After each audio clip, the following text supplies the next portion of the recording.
make the old compound handle today for the lathe.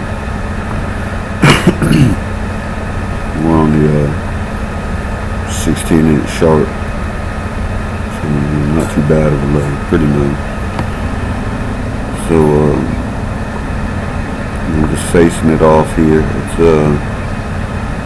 got that dunk to it because it's got a, it's the only piece of stock I could find that was the size that I needed without having to either make the stock grow or make it out of something square. So it had, the tip was chewed up on it, so I gotta face it off and get rid of that bad section right there.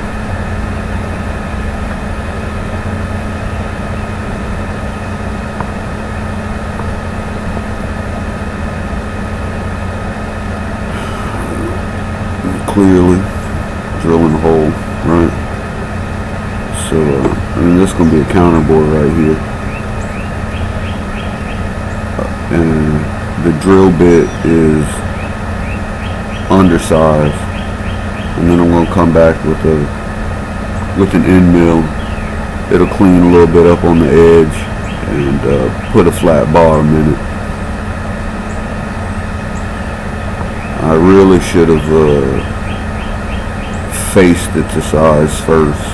For some reason my retarded behind just drilled and counterbored deeper than I actually needed to, and then faced it off. I don't know what the hell I was thinking, but it is what it is, right? Whatever gets it done, so it's getting done.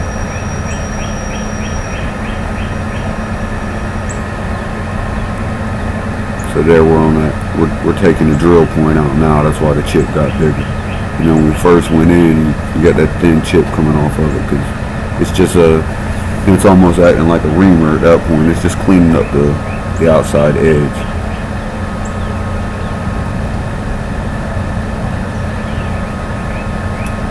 And we got to flip the part. So we're gonna go ahead. Roger Bowen always taught me, if you can, put the part in the chuck and clean up one side, flip it around. That way you got a nice round surface for the, to turn your part off of. And since this one, has that counterbore on this side, but it's got the, all the other work is on the other side. It needs to be flipped anyways, right? So I might as well do the big side first, clean it up, flip it around. I'll have a good surface to hold it off of. Then I can do all the rest of the work on the back side. So, pretty basic stuff going on there, right? Just face it all, get it to the size that I need. A lot of times I'll just hand feed, just to get the material the hell out of there, instead of going over and changing my feeds to a more aggressive feed or something like that. And then I'll power feed on that last pass. Just depends on how I'm feeling. Sometimes I'll just run the power feed.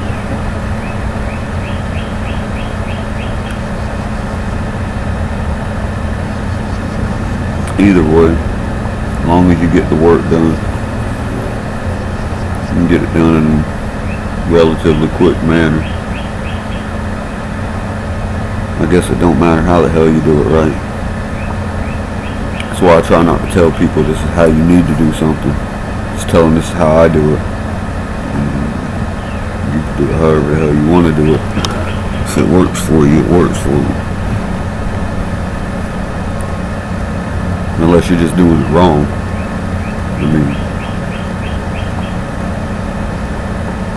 If you're trying to pick up a critical hole with a damn dowel pin and a spindle and a part fixed in your vise, well, you're doing it wrong.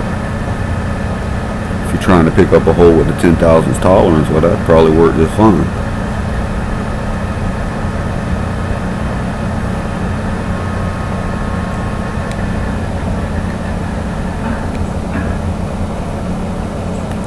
But if I'm going to do that, I'd just as soon find that back edge and keep the part loose, because you could drop it down on. I learned that from them air tables.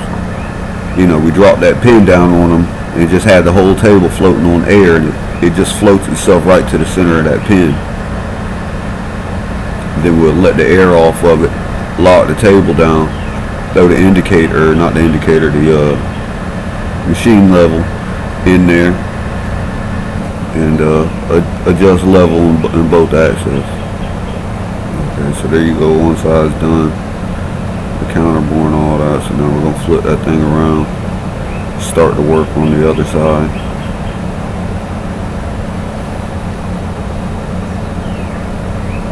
Put the machine in neutral, it just makes it easier to move.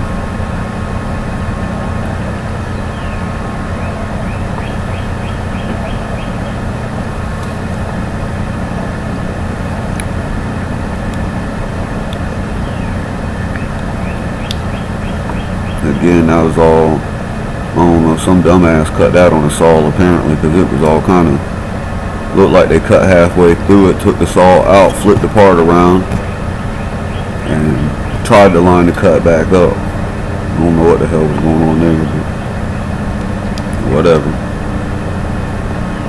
As long as I get the handle I need, the only piece I got, so I reckon I can't fuck it up too bad.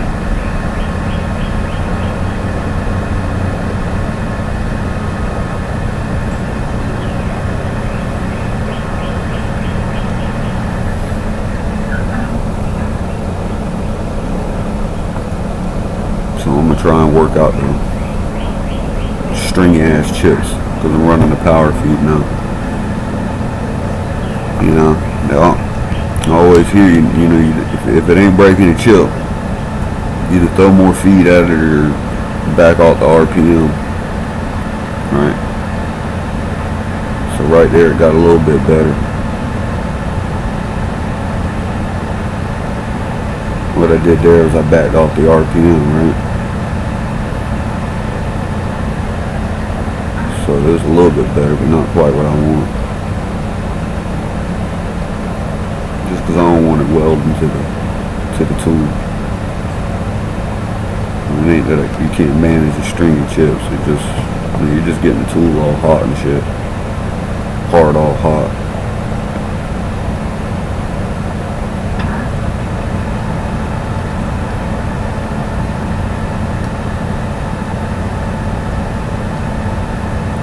So what we're trying to do here, we've got a step down there. So we're going to turn it to the diameter of that step.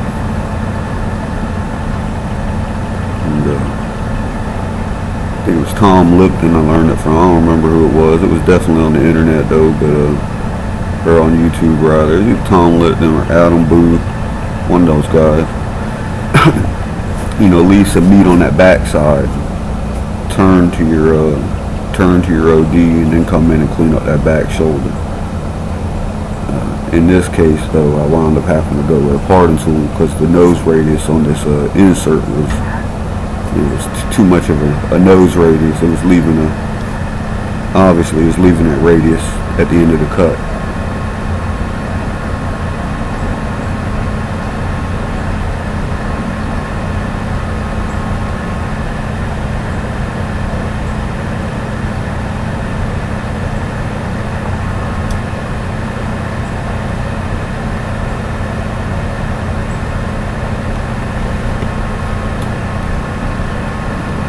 Chip brush out. You see it's breaking the chip a little bit better.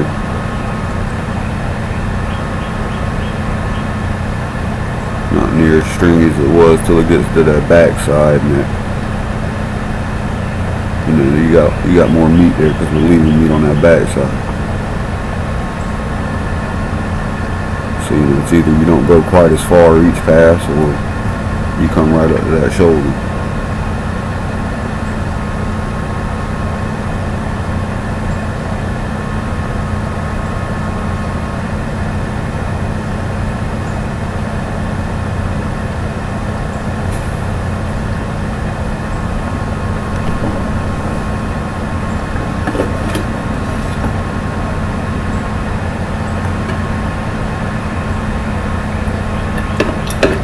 Probably popping better if I had a more positive rake on that tool. But you gotta use what you gotta use. I mean, it's a negative rake tool. So it's probably better suited for a harder material. I mean, you can just see it in the video leaning down. I mean, it is what it is.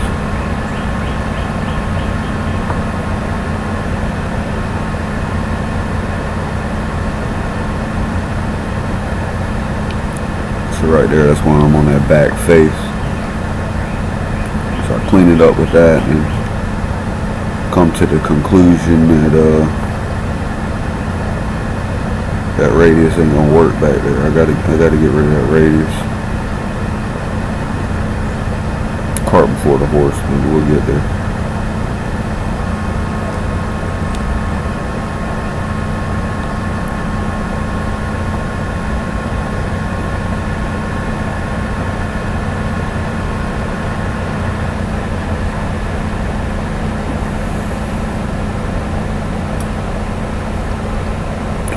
So my solution for that radius is the old parting tool. Alright. Ain't too much radius on the corner of one of them little bastards.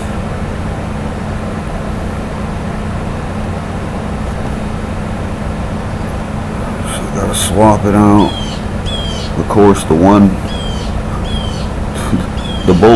bolt that's holding is the bolt on the end. And that damn thing ain't even 50% on top of the damn shank. I mean, there's no reason to use it. That's how you screw up the frickin' shanks on the tool, right? How you gonna pinch down on the corner or some shit? But you can't tell nobody, man.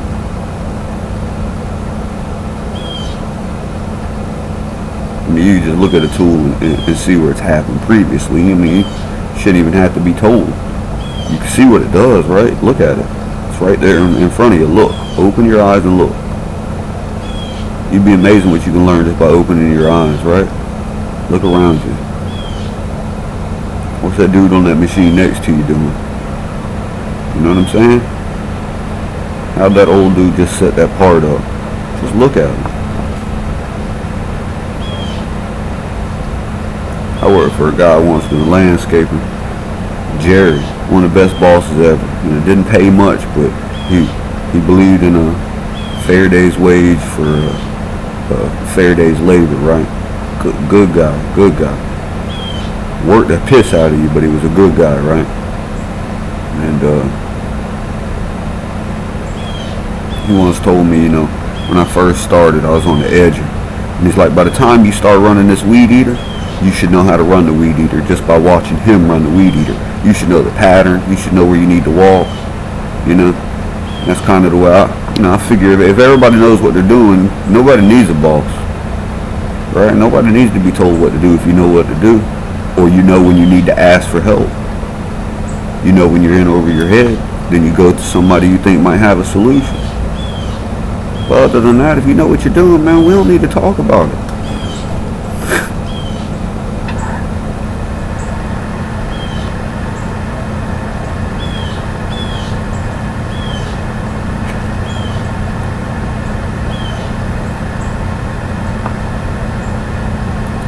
So I'm basically doing the same thing with that too, just skim the tool across it, make everything nice and flat. Them parting tools are, in my opinion, they work well for taking just the cunt hair off of something, right? Because they got that fine corner, especially if you can lean the tool just a little bit so you're working off of just that one edge, which is how I've got it right here. I've got it just enough on there so I could work off of just an edge.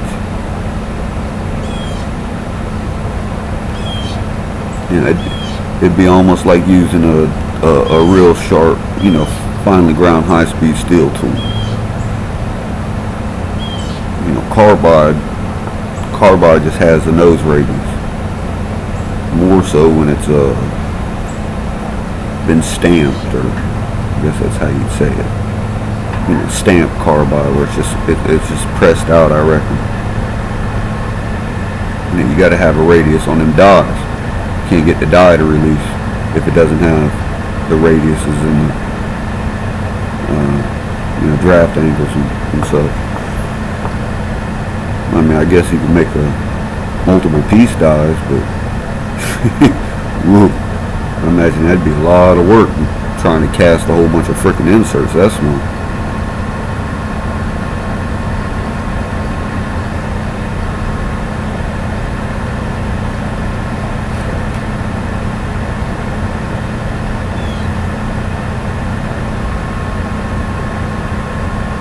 So now we got that first shoulder on there, right? Hey, don't grab them chips when it's close to a turn and chuck them. Get back off that chuck if you're going to grab something like that with your hand. This shit will slice you wide the hell open. I mean wide open. We ain't talking no paper cut. I'm talking take a finger off type of stuff.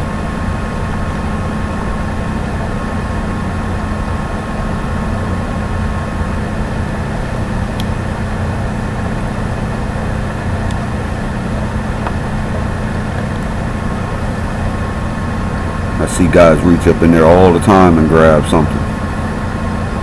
And they do it because they keep getting lucky.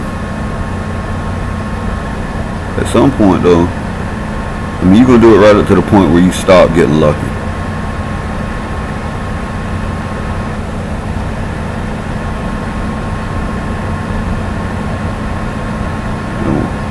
And once you're to the point of not getting lucky no more, it's going to be something, right?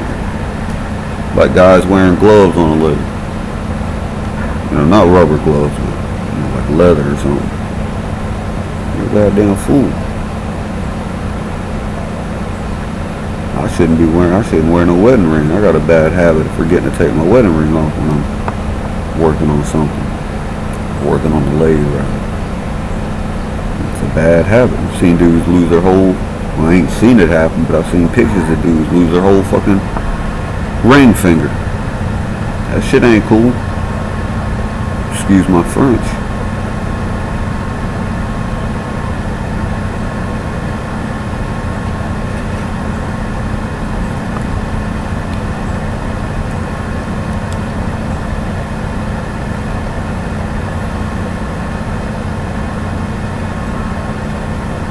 On this, we're going to wind up doing the same thing with the parting tool. And we're going to use some sandpaper and get it to fit decent enough. I mean, it really ain't that critical. That's probably my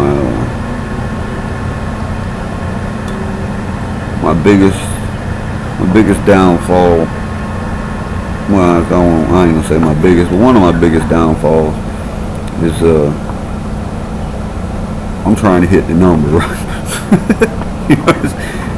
If it says 1 inch, I'm trying to hit 1 inch. I ain't trying to hit 1 inch 3/1000. I'm trying to hit 1 inch. And in this case, I'm not even really working off of a diameter so much as I'm working off of the fit. So I'm not like, oh, I'll just take a few thou under and no, I'm just gonna buff that bitch in until it fits. Now if I got a tolerance on it and I see that there's a tolerance, then I'm just gonna try and hit the middle of that tolerance. But on this I don't have a tolerance. I'm just kinda doing it, right?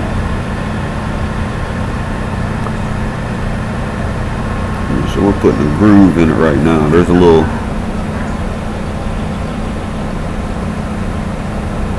that's when we put the groove in. No, we ain't put the groove in. I'm still I'm using that parting tool to clean up the face on it. Again, it takes fine fine cuts.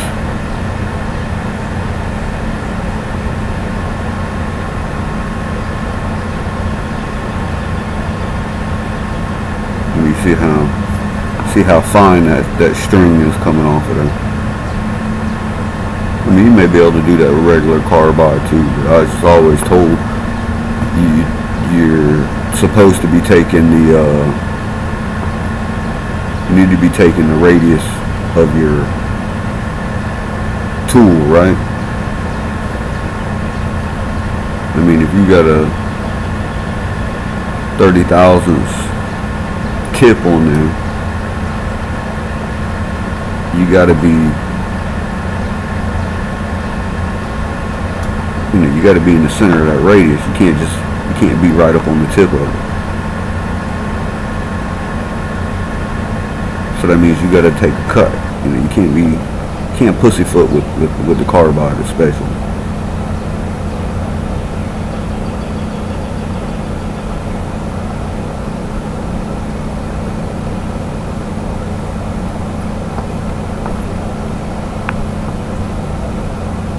So now we're gonna put the groove in. So I measured the groove off of the face that we just finished turning. So I'm coming off of that face and doing basically the inside of the groove, and then I'll bump it backward.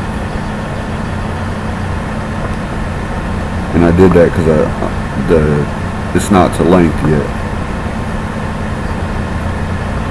I could have done it the other way and turned it to length. It doesn't, I mean, what does it matter, right? As long as you've got hell, to turn it to length would be coming off that face anyway, so we'll just say that face is the datum.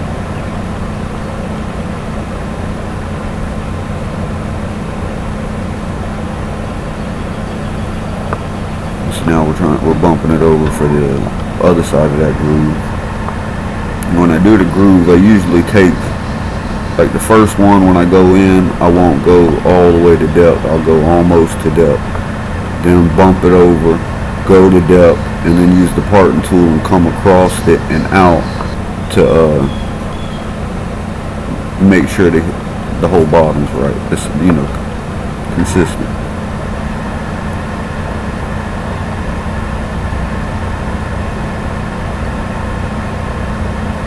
Now we're just drilling, center drill and drill. And I get a lot of shit for center drilling. A lot of guys say you don't need the center drill, especially if you got some jobbers, some Swiss tools.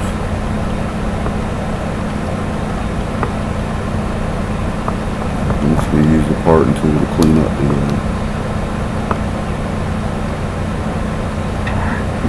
the length of it as well.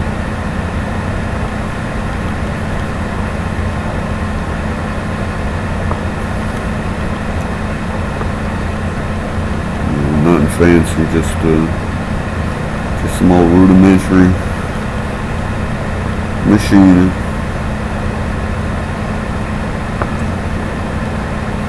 Aluminum's pretty forgiving, right? You can just run that shit. So now we're gonna come off our datum and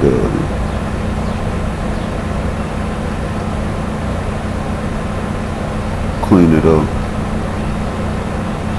Just set your calipers to the, lock them to the length, and then bump your tool up against it.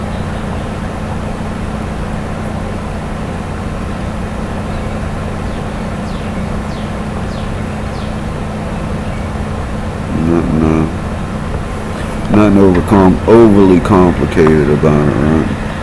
Pretty basic stuff.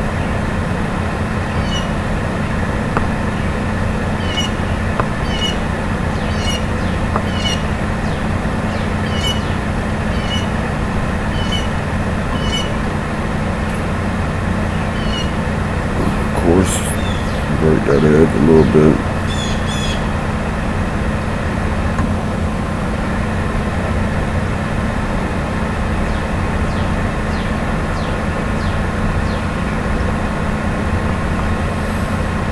tool out the way. Always keep just keep your file past that spinning jaw, so if it catches it won't catch the tip of the file. You know, if the size of the file hit the chuck, they just do. But if the tip of that bitch hits the chuck, it's gonna throw it, probably at you.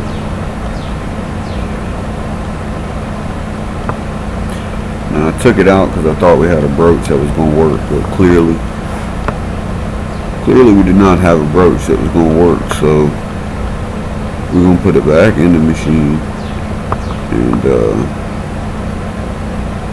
broach it by hand.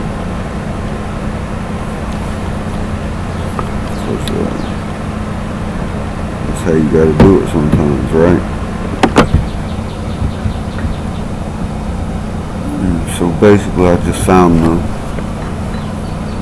smallest high-speed steel blank that we had. Now what I'm doing here, you know, I've seen guys do it with a bearing, but I'll just take that flat face and bump it up on the part. You know, rotate the part around with the chuck not tight, just kind of snugged on there, and it'll, you know, make it straight enough. I reckon you could say. You know, you do the same thing to square that compound when you don't have a part, and to bump it up against the jaws or the face on the chuck.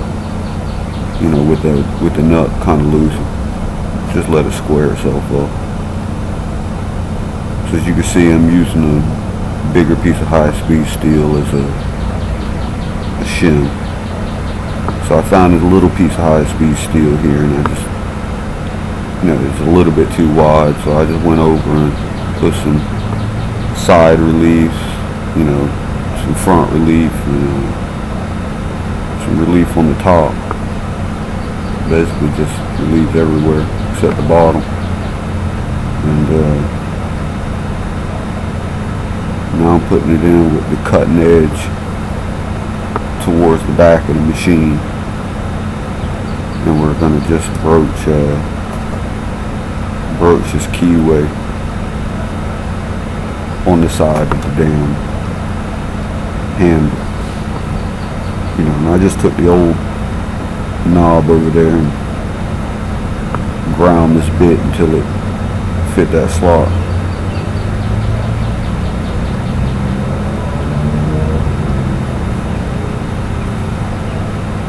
And I'll get most of this hole done, and I find that the damn thing is just the face of the tool, it's just a little bit crooked, so it's leaving the slot a little bit crooked. So basically I just come up, touch the tool off, run the depth, back out, bump it in, run the depth, back out, bump it in, run the depth, back out. You just keep doing the same damn thing. You gotta be, you know, you can't take too much. You know, I mean, the lathe to be able to take it, but that little ass tool ain't gonna bend all over the place. Be like running it right into a wall. So, but it cuts like butter as long as you know, are a little bit conservative on what you're doing. But yeah, you know, the face was crooked, so I just had to take the tool back and straighten it up a little bit. We don't know how that goes though, right?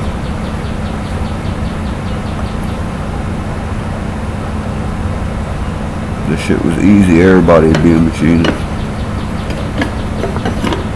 You gotta be able to think, right? Critical thinking. A lot of guys would just be like, oh, we don't have a broach, I cannot do this job. Wrong answer, Chief.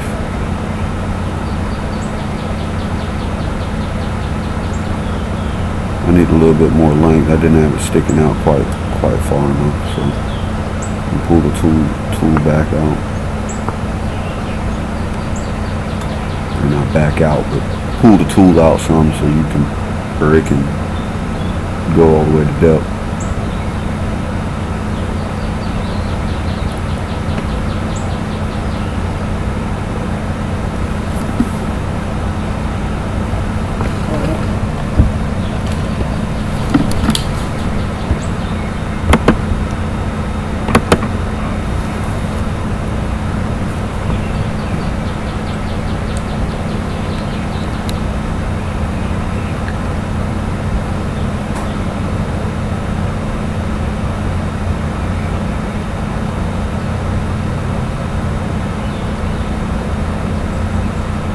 Pretty rudimentary crap, right? I mean, this stuff it's not rocket science.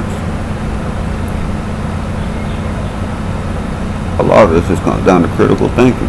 Can you figure it out? You know what I'm saying?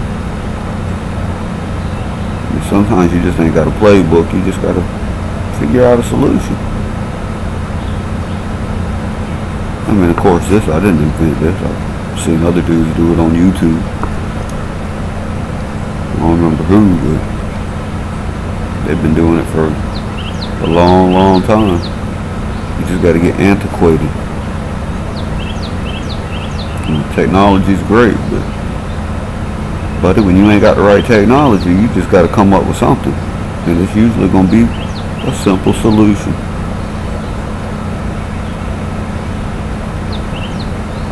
And my cheap ass looking for a simple solution ain't gonna cost nothing.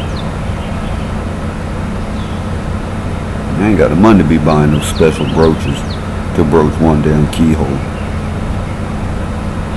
See, so here's where I seen that it was cutting crooked, so I just went over there and cleaned up the fade. Left it in the tool holder all set up, you know, that way I ain't have to change anything.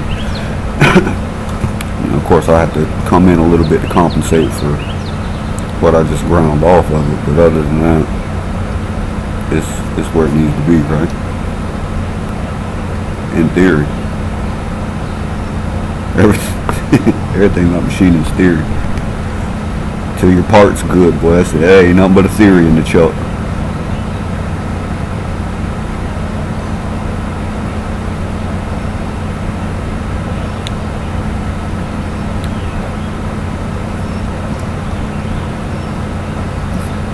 If you think you ain't got a theory in the chuck, you ain't been machining long enough to scrap enough stuff. Shit can go south in the last second. Just kill the whole day.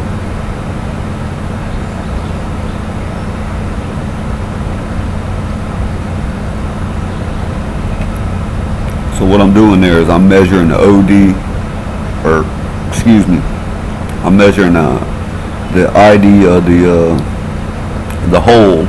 Then I measure. Then I'm measuring the ID of the hole plus the key, and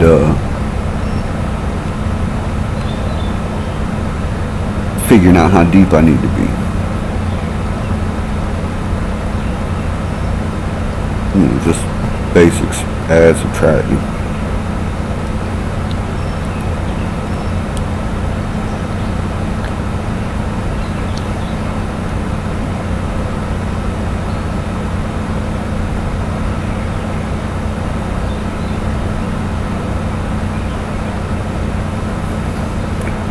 I think we're there right now.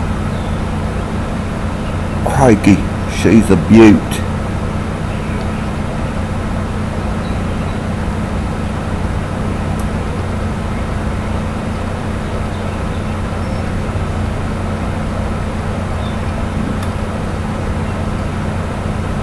And it's fairly simple to pick back up if you do need to go in and clean something up.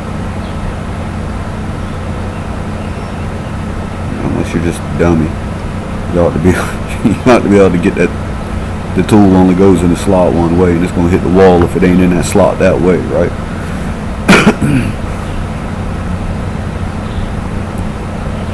It's either gonna hit the top wall, the bottom wall, the front wall. It's gonna hit a wall though.